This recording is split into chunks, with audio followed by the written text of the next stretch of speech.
जय हिंद। मैं शमशाद आलम। आज हम लोग बजट को देखेंगे। 2021 और 22 का जो बजट है, इस बजट को आज हम लोग विस्तार रूप से जानने का प्रयास करेंगे। और बजट को जानने से पहले हम लोग भारत का जीडीपी के ऊपर थोड़ा सा बात करेंगे, क्योंकि आपको जीडीपी जानना बहुत ही ज़रूरी है। तो देखते हैं कि भारत का जीडीपी का कंडीशन अभी वर्तमान में क्या है। और जिस समय सरकार एनडीए की सरकार जो भारत में आई थी 2014 में, उस समय से लेकर और 2021 और 22 का जो बजट है, इस समय तक जो है कि भारत का जीडीपी क्या है, ये हम लोग यानी कि एक एक ईयर को जो है हम लोग क्लियर करेंगे।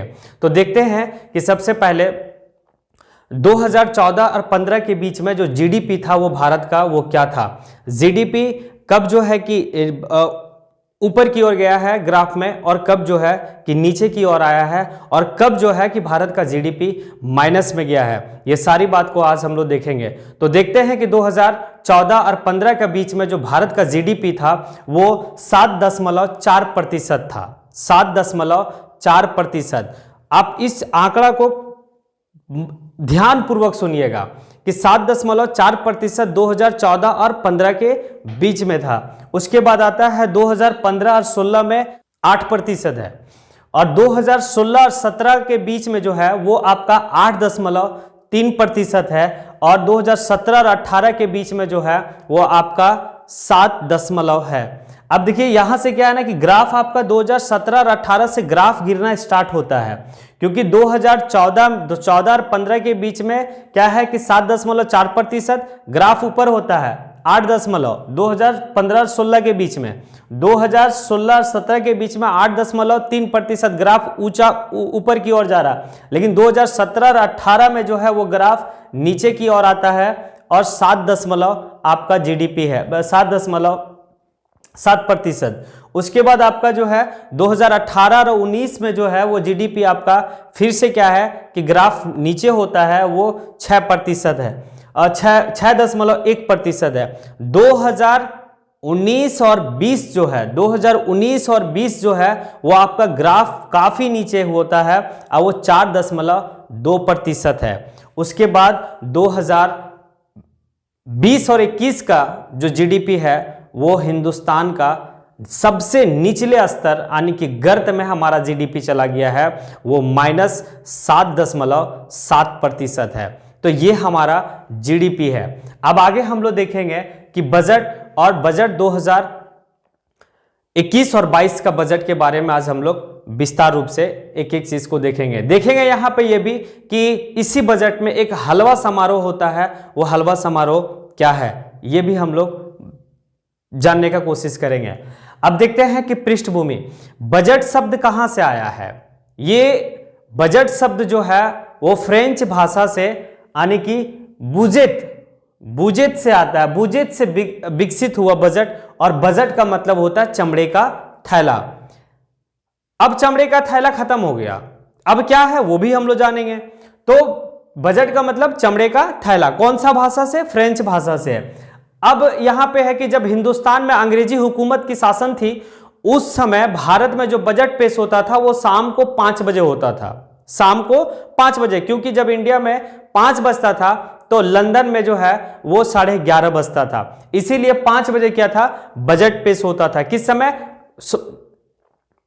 अंग्रेजी हुकूमत के समय में। उसके बाद आपका जो है कि 1999 में एनडीए की सरकार ने 1999 में एनडीए की सरकार ने इस परंपरा को खत्म कर दिया, 5 बजे वाला परंपरा को। और इस परंपरा को खत्म करने के बाद अब जो बजट हमारा पेश होता है वो 11 बजे होता है, इंडिया का टाइम से 11 बजे होता है। आगे हम लोग देखेंगे कि भारत के संविधान में बजट शब्द का कहीं भी उल्लेख नहीं है। भारत के संविधान में बजट शब्द का कहीं भी उल्लेख नहीं है, कहीं भी प्रयोग नहीं किया गया है। लेकिन संविधान में बजट के लिए वार्षिक वित्तीय विवरण अनुच्छेद 112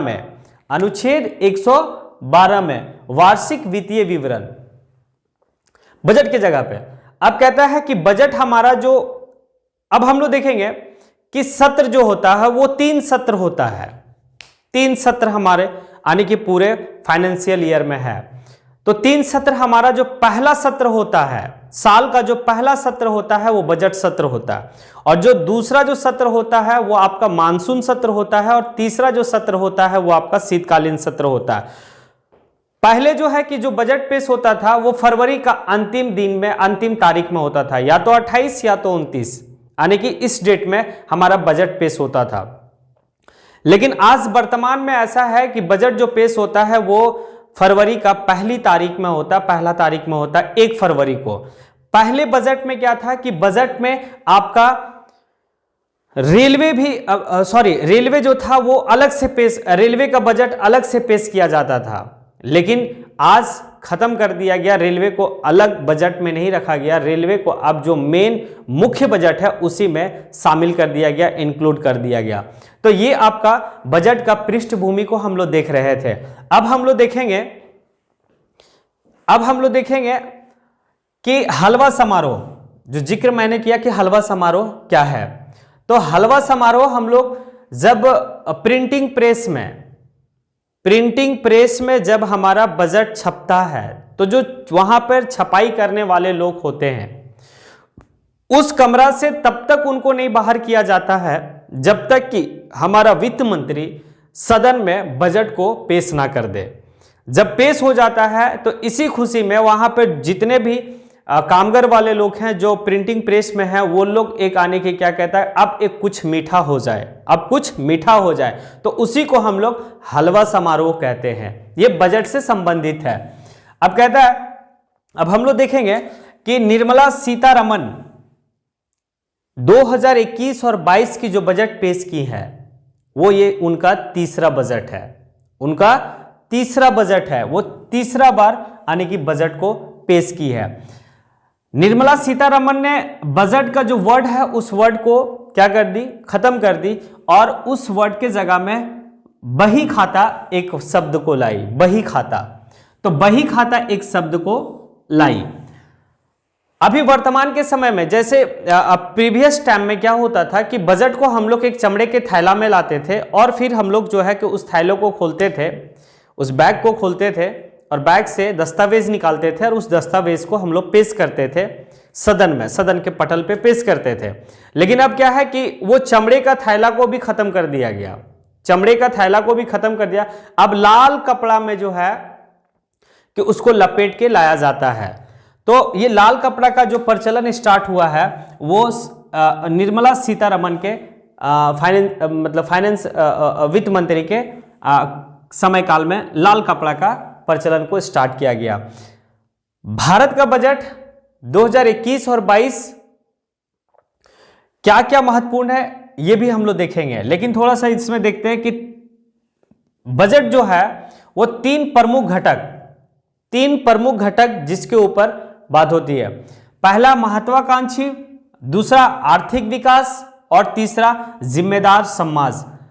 तो मोदी जी ने एक वर्ड कहे थे, सबका साथ, सबका विकास और सबका विश्वास। ये पिछले वित्तीय वर्ष में कहा गया था, पिछले बजट में कहा गया था, लेकिन इस बार का बजट में जो कहा गया वो आत्मनिर्भर भारत का वर्ड कहा गया। जो थीम है इस बार का बजट का, जो थीम है वो थीम है आपका आत्मनिर्भर भारत और जीवन को सरल बनाना।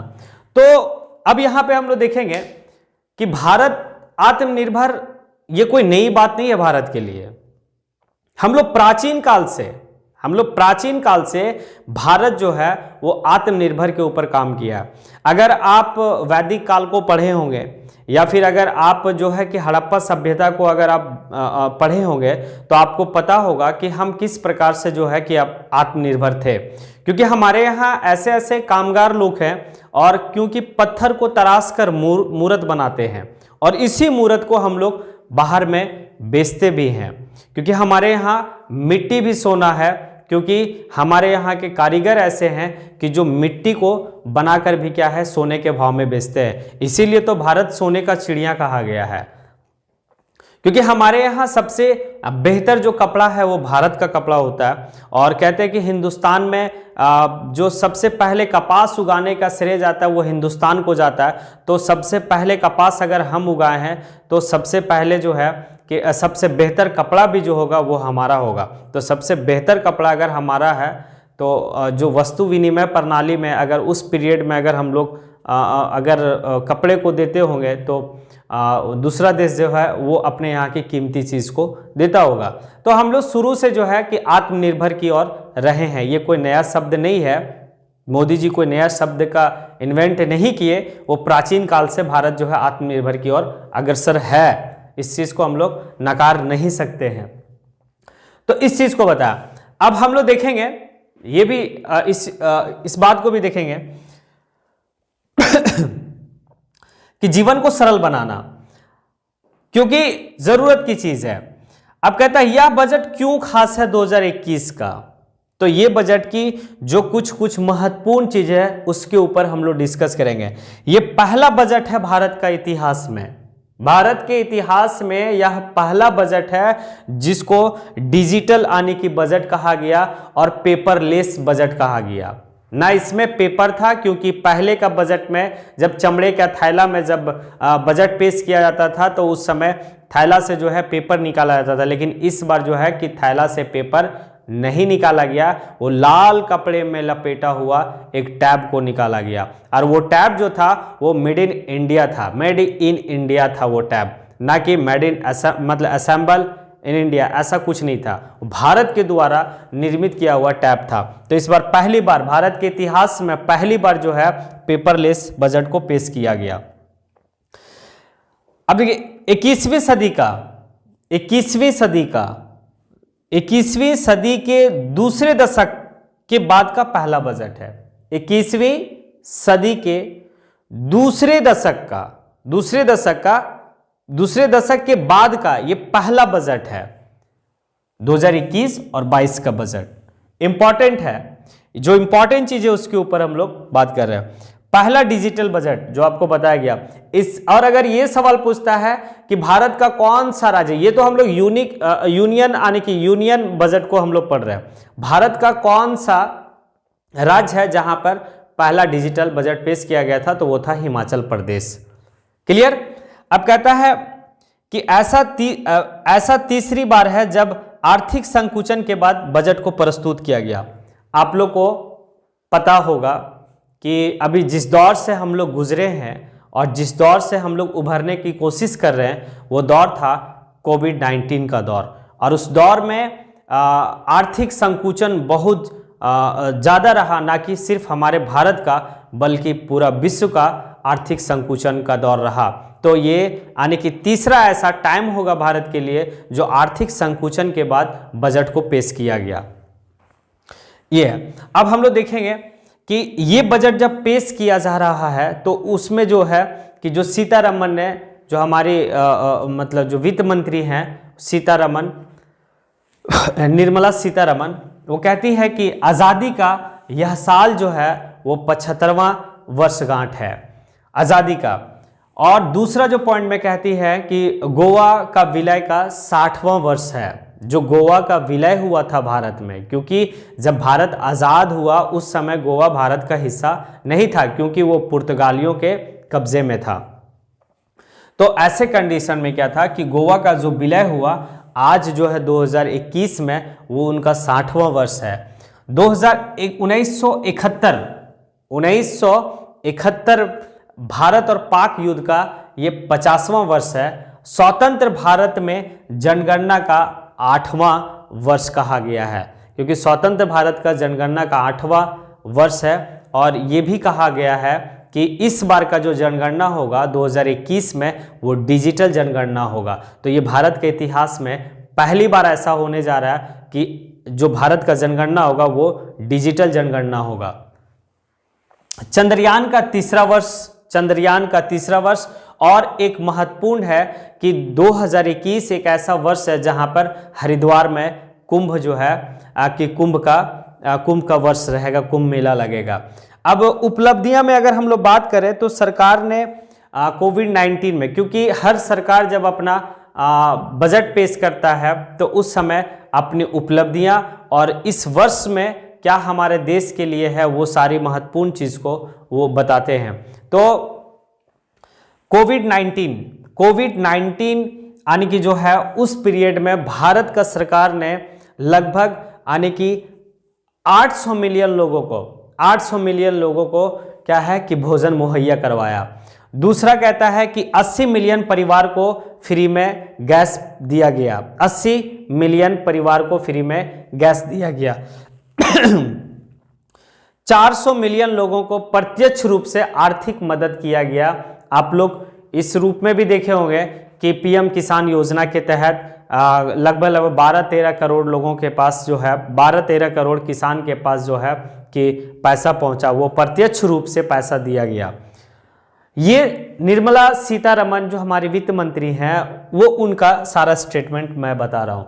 कहता है 100 से अब क्या है कि कोविड-19 में हम लोग जो है कि फार्मासिस्ट वर्ल्ड के पटल पे हम लोग हैं, क्योंकि हम वैक्सीन खुद से बनाए और कहा गया कि हम जब वैक्सीन बनाए तो वैक्सीन जो है कि आज भारत का जो वैक्सीन है कोविड-19 के लिए वो लगभग 100 देश जो है इस वैक्सीन का डिमांड किया है कि हमें भी वैक्सीन चाहिए।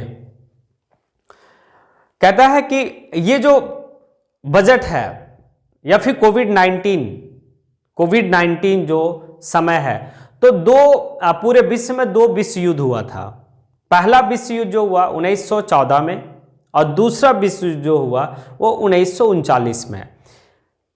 कोविड-19 को भी एक विश्व युद्ध ही समझा गया, क्योंकि एक ऐसा दौर गुजरा 2020 कि पूरे देश नहीं, सिर्फ भारत ही नहीं, पूरा विश्व जो है वो थम चुका था। और सबसे ज्यादा अगर नुकसान किसी देश को हुआ है तो वो अमेरिका को हुआ है, और सबसे कम नुकसान अगर किसी देश को हुआ है तो वो आपका इंडिया और चाइना को हुआ है, क्योंकि वो विकसित है और हम विकासशील है, क्योंकि हम विकसित की ओर चल रहे हैं। तो ये दोनों में फर्क है कि क्यों ऐसा है। तो वो एक इकोनॉमिक्स का जब हम लोग पढ़ेंगे तो उस समय बताया जाएगा विकसित और विकासशील में क्या अंतर है। तो ये इस चीज को कहा गया कि 2 विश्व युद्ध की तरह कोविड-19 था। अब कहता है कि बदलती हुई परिस्थितियों में भारत विश्व का नेतृत्व करने की क्षमता आज के दौर में रखता है। अब यहाँ पर कुछ बात और है कि इस बात को भी हम लोग समझेंगे कि इस बजट में बहुत ऐसा चीज होता है कि कौन सा कंपनी शिक्षा के क्षेत्र में कितना जो है कि फंड मिला, हेल्थ के क्षेत्र में कितना जो है कि काम होगा, और उसके बाद जो है कि इंडस्ट्री के ऊपर कितना काम होगा, आपका जो है कि परिवहन रोड के ऊपर कितना काम होगा। ये सारी बात जो है कि बजट में निचोड़ के क्या सस्ता क्या महंगा, क्योंकि क्या सस्ता क्या महंगा ये भारत के आम जनता जो है हमेशा जानने के लिए उत्सुक रहता है कि इस साल में इस बजट में क्या सस्ता होने वाला है और क्या महंगा होने वाला है। तो आप लोग को पता होगा कि पेपर के माध्यम से आप देखे भी होंगे, पढ़े होंगे, न्यूज़ के माध्यम से आपको पता चला होगा, क्योंकि आज हमारा मीडिया भी जो है कि वो 2 तबके में बटा हुआ है। तो अगर आपको कुछ खामियां देखना होता है तो आप कोई और चैनल देखते हैं, अगर बजट की खामियां देखना होगा तो आपको कोई चैनल देखना है, और अगर खूबियां देखना होगा तो दूसरा चैनल देखना होता है, क्योंकि बट गया है। तो ऐसे कंडीशन में भारत का जो हम लोग देखेंगे कुछ कि शिक्षा के ऊपर, क्योंकि शिक्षा एक ऐसा चीज है जिसके ऊपर सरकार की हमेशा पैनी नजर रहती है कि हमें यहाँ पर इस बजट कितना बजट वहाँ देना है, कितना आने की पैसा आवंटन करवाना शिक्षा के क्षेत्र में। तो भारत का जो संघ का बजट है उस हिसाब से कहा गया कि 2014 और 15 के बीच में जो है कि 69.9 करोड़ हजार करोड़ 69.9 हजार करोड़ जो है कि शिक्षा के क्षेत्र में गया था 2014 और 15 के बीच में। 15-16 के बीच में 67.2 हजार करोड़ यानी कि शिक्षा के क्षेत्र में मिला था। 16-17 के बीच में 72,000 करोड़ यानी कि शिक्षा के क्षेत्र में मिला था। और 2017-18 में जो है वो आपका 80.2 हज़ार करोड़ जो है कि शिक्षा के क्षेत्र में पैसा दिया गया था। 2018 और 19 का जो समय पीरियड में दिया गया, 2018 और 19 का समय पीरियड में जो दिया गया वो 80.3 हज़ार करोड़ जो है दिया गया। 2019 और 20 का जो दिया गया, 2019 और 1920 का दिया गया वो 94.9 हज़ार करोड़ दिया गया। और 2020 और 21 में जो दिया गया वो आपका 99.9 हज़ार करोड़ जो है कि शिक्षा के लिए दिया गया। क्या सस्ता और क्या महंगा, ये आपको देखने वाली बात है कि आप न्यूज़ के माध्यम से, पेपर के माध्यम से आप देखे होंगे, आपको पता भी होगा। और इस बार का बजट क्यों महत्वपूर्ण रहा, वो इसलिए महत्वपूर्ण रहा इस बार का बजट क्योंकि एक हम लोग आर्थिक संकुचन के बाद जो है कि बजट पेश किया गया, क्योंकि हमारा जीडीपी आज के दौर में ऐसे कंडीशन में हमारा जीडीपी है कि हम -7.7% जो है कि हम माइनस में हैं। ये एक दौर कोविड-19 का रहा। चलिए यहाँ पर हो सकता है कि हमारा जीडीपी माइनस में, क्योंकि सिर्फ हमारे ही देश का नहीं, भारत का ही नहीं बल्कि पूरे विश्व का जीडीपी जो है वो नीचे रहा। लेकिन 2019 और 20 में 4.2%। आखिर उस समय कौन सा महामारी था, ये एक सोचने वाली विषय है। उस समय कौन सा महामारी था जो हमारा जीडीपी 4.2% में आके गिर चुका था। क्योंकि जिस समय एनडीए की सरकार जब सत्ता को संभाली थी तो उस समय हमारा जीडीपी 7.4% था, 7.4 आने की प्रतिशत था जिस समय एनडीए की सरकार सत्ता संभाली थी। फिर एनडीए की सरकार बहुत अच्छा काम की कि 2015-16 में 8.1% हो गया, 8.1%। 2016 और 17 में जो है कि 8.3% हो गया। लेकिन 2017 और 18 में अब माइनस की ओर आने लगा हमारा जीडीपी, और अंततः जो है आज हम लोग क्या है कि फुल्ली माइनस में हम लोग हैं, -7.7% आज हमारा जीडीपी है। तो सोचने वाली बात है और समझने वाली बात है। इसी के साथ आज यहीं पे हमारा बजट खत्म होता है। जय हिंद, जय भारत।